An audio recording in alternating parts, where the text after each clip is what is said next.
This is Stephen Alexander for another book review. I don't want to die on the toilet! Time for some full disclosure, folks. I received a manuscript of this book from the author a year ago. While I was happy to receive it, I didn't want to cover the novel on the show until the author had a cover ready and purchasing details. He never got back to me. So one day, I was checking through my products list and wanted to see if he got published. Sure enough, he did. Otherwise, I'd be yelling about the Wakanda Forever mix-up again. Dragon's Heir, The Archeologist's Tale, is a space opera set in the mid-90s that doesn't completely center around humans. It has a different, unusual take.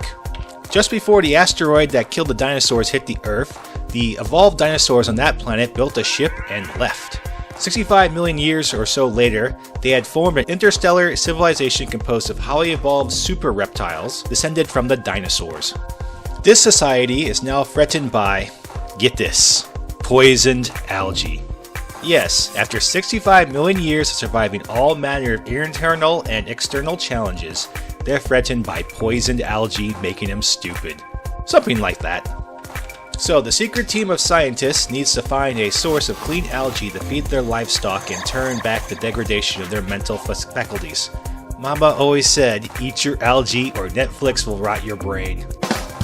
The archaeologist is a female Ifulu Melkis something called Vitna, who travels with her soulmate on this mission to Fitu, what they used to call Earth. Much of the story is focused around her and her soulmate Tur, who is kind of based off let me check the glossary. Saitian, which kind of resembles a European dragon. Follow along as the Earth reckons with the fury of predacious, hyper-intelligent dinosaurs. But it appears they might not be the only living dinosaurs on the Earth. What did I like about the story? If you're a fan of Star Trek Voyager, you might remember an episode when they got captured by a gigantic ship carrying a civilization of dinosaurs. This storyline is a little similar to Star Trek, but Dr. Parris' dino aliens live on multiple planets. Doing about the whole dragon thing, though, we haven't found any of those. Either way, he blended paleontology and mythology pretty well with high-tech sci-fi. He also did a really good job of designing a culture around the predator-prey dynamic into a sort of federated People's Republic for Ifulu. Their prehistoric ways and instincts both blended and clashed with their intelligence and need to cooperate. Writing it in like he did both humanize the dino characters and alienize them at the same time. What didn't I like about the story? It is not something most readers can read in a day. Or a week, probably. The backstory is thick and not particularly engaging. I have mixed feelings on extensive backstory. Unlike others, I feel like a strong and thick backstory can go in the first novel if you're planning on writing sequels and spin-offs. But this story doesn't quite seem to have a great sequel hook. The way the human characters are treated by the advanced dinos reeks of hypocrisy and irritation.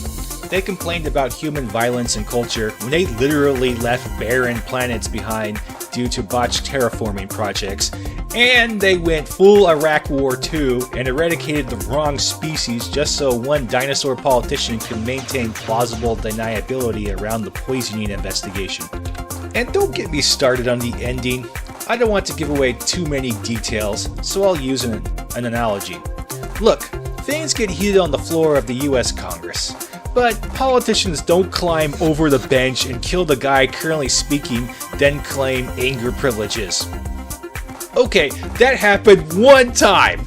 These hyper-evolved dinosaurs have been around 65 million years and they can't work out their differences peacefully? Yeah, screw these elves indeed. The main character had some cool points, and her interactions with her human captors made for some excellent reading. But her ending does not make much sense.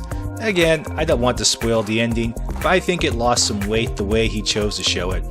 Finally, there was a big lead up to some sort of internal Earth conspiracy involving something.